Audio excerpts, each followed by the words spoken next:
Well, I'm back in Chengdu. Came home a little bit early from our travels around Western China. We actually cut down our travel time just because I was so burnt out and I wasn't feeling that well. We came home about 5 days earlier, and then I'm sitting there on my computer and somebody sends a message like, "Are you in Jiuzhaigou?" No, we came home early. We were supposed to be there today. And they're like, a giant earthquake hit there. About 20 people died, tons of people injured. The roads were closed down because of landslides. We would have literally been in the park or probably in a hotel. I think it hit around 9 p.m. On that day. So we could have been, we would have probably been stranded, could have been injured, we could have been killed if we didn't come back 4 or 5 days earlier than we had planned. So I wanted to make this video about traveling in China, some tips, what I learned, what to expect.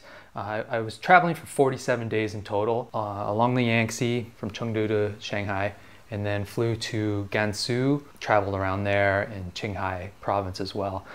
So let's get into it. First of all, I've been all over the world. I've been to South America, all over Europe, Southeast Asia, North America. And China is definitely one of the more difficult places to travel. And a big part of that is the language barrier. There's so many domestic travelers in China. There's just so many people in China that most of the people traveling around are Chinese people. So they don't really have to set up for international tourism, which means people barely speak English. I went to, 47 days worth of hotels, and I would say maybe three hotel workers spoke English that whole time. Compare that to, say, Vietnam, where I would say 80% of the time somebody speaks English at a hotel. So let's start with hotels. In China, there are usually some decent hotel options for maybe $20. Of course, it varies from city to city. It mainly depends on how many options there are in the city, I think. Shanghai is more money. The bigger cities obviously will cost more. I'd say $15 to $20 is a good starting point, and then you get up to, it could be like $200. Like the fancy hotels are actually more money, I find, in China than they are in North America. But I think a $20 hotel is fine. I found that in most cases, if you book ahead, you're going to save a little bit of money. Hostels are actually a pretty good option as well if you're younger. I don't stay in hostels too much anymore, but I did stay in one, and it was one of the places where people spoke English. But for most of the hotels that you stay in, you're going to want to be able to speak some Chinese if you want to do anything complicated, at least. Like if you're just checking in, it's not too difficult. There were some times where we struggled, and I can speak some Chinese, but any like oddball instructions, if you're looking for a place, a recommendation or something, don't expect any English to be spoken. And sometimes it's frustrating because they wouldn't even try to communicate with you. The good places would bring out a translator on their phone or whatever, and they would translate messages and you could communicate a little bit. But sometimes people would just refuse to even try. They wouldn't even try to like do hand actions. They would just repeat it in Chinese over and over again. And other places, there would just be some young girls and they would just giggle behind the counter. And that gets a little frustrating. You're trying to communicate. You just got off a long bus ride, you just want to check into a hotel and just relax for a minute, and there's these people like giggling behind the counter at you. But we spent a lot of time off the beaten path, which is great because it gives you a better glimpse into everyday China life. You can really tell the difference between the tourist towns and the places that aren't really like touristy. Not just the way the travel industry is set up there, like it's harder to find a hotel in a small town with no tourism. But also just the vibe of it all. It's just not like busloads of people coming in. It's quieter and just more laid back. The people I find are friendlier. They're not looking to just make money off you. But it is sometimes hard to find a hotel there because the hotel has to register you with the police. Damn it, another hotel turned us down. So sometimes we would show up at a hotel and the desk clerk would be like, "Oh no, you can't stay here, you're a foreigner." And they're saying it in Chinese, so it's awfully confusing. And it gets frustrating if you do that 3 or 4 times, you can't find a place to stay.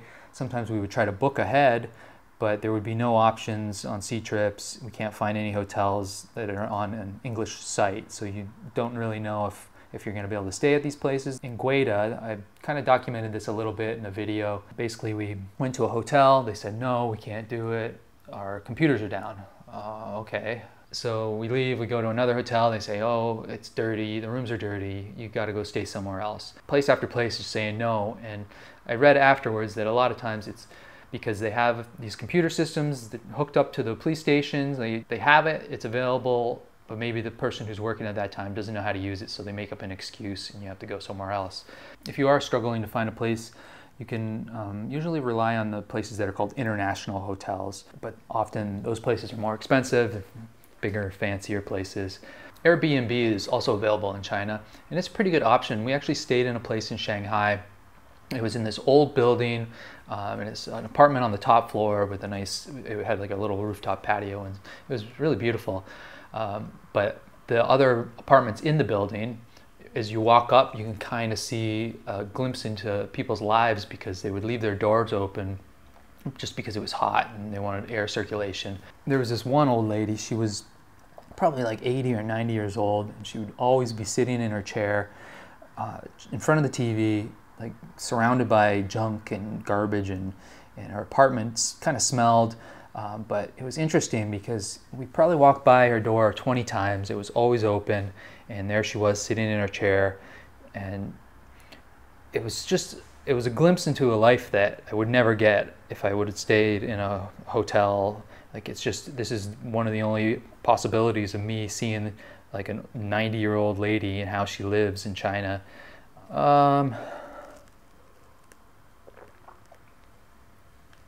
I'm so hungry, so I'm gonna go for breakfast. All right, this is a good segue into food in China. Food in China to me is super important because I love the food here, and it's a big part of why we travel. So we can start off with street food. Obviously it's super cheap, it's often delicious. Sometimes it's a little hard to find. A lot of the street food vendors will gather in one area. If you don't know where that area is, you know, maybe you're not going to find anything, or at least not that much. You also have to worry about getting sick. You know, sometimes they don't have places to wash their hands and stuff, and just spread germs rather quickly. And then I guess a step up from that would be these kind of tinier places. They often serve noodles, so many noodles. If you, or I should say when you get sick of noodles while traveling, you should watch for this symbol here. I'm not going to actually draw it, but now it's in front of me. That means noodles, and there's just so many noodle shops, so you'll see that all over the place. Those like noodle places are smaller, they're cheap, and good food, but you'll probably get sick of noodles. And then a step up from that are like these bigger restaurants. They're more just that traditional style restaurant that you'd know in whatever country you're from, but they usually have big tables, and they're more for people gathering, like families and friends sitting down to a dinner. So if you're by yourself and you're taking up a whole big table, it's just not that common to do that. Even a couple people, it's not that many people for a place like that. But at the same time, that's where you're gonna get a lot of different dishes, because the smaller places will probably only serve one or two different things, and half the time it's noodles. Of course, no one speaks English in any of the restaurants, so it's good to find a place that has pictures on the wall or a picture menu. The fancier places usually have picture menus. Or get an app such as Bing Translator. Bing Translator now has a feature where you can take a photo of the text and it'll automatically translate it for you. That really helps a lot. Also, another app is called Dianping. I recommend you guys get this. I should do a separate video on how to use it because it's all in Chinese, so it's a little bit difficult.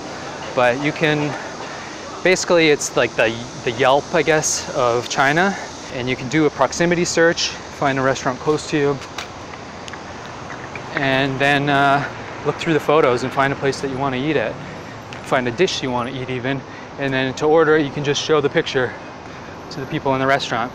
A lot of the restaurants will have the whole menu listed out with a picture next to it, prices, everything.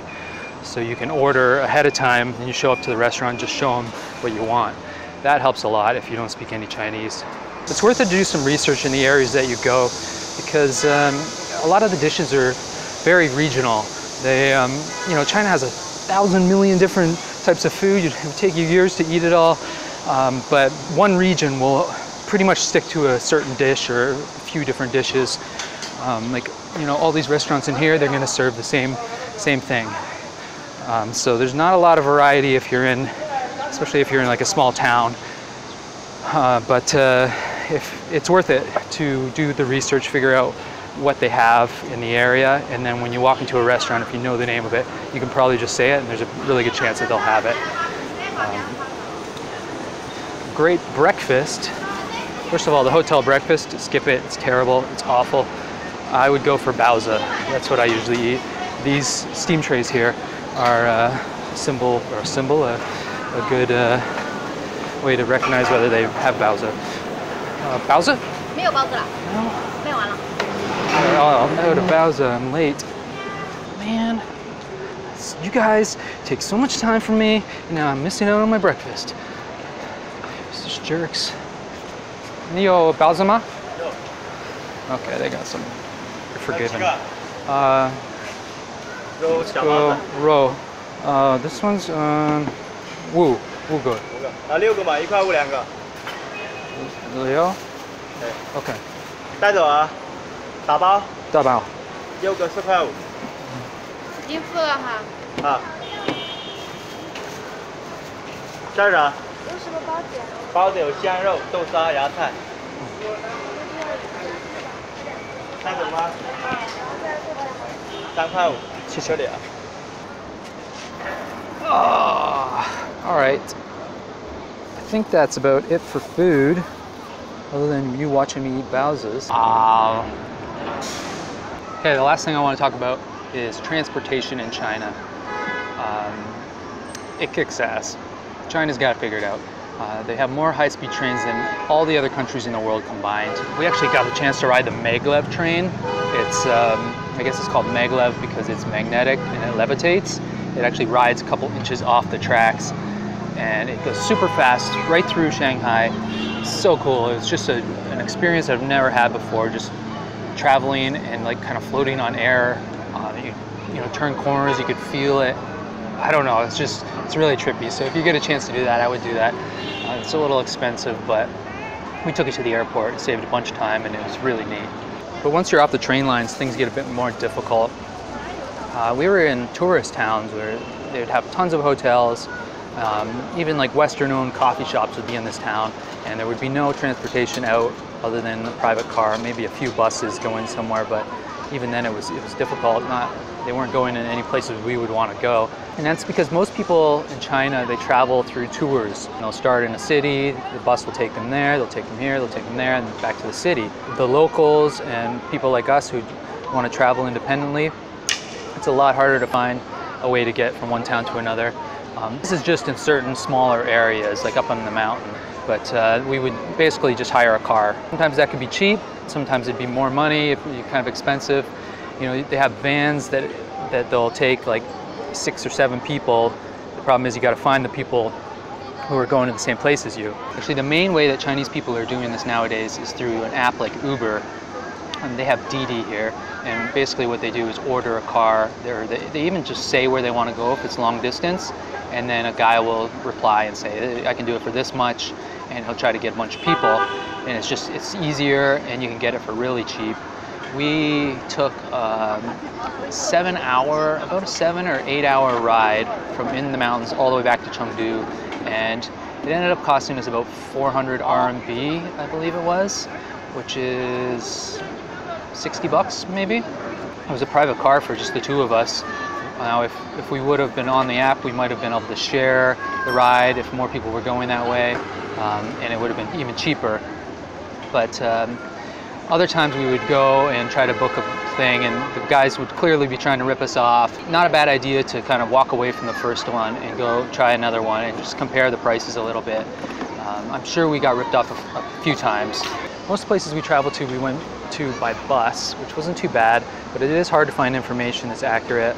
I remember we were in Xining, and there was a place we wanted to go. We went to the bus station that Lonely Planet actually recommended. We get there, no, the bus doesn't leave from here. We go back to the hotel. Oh, go to this station.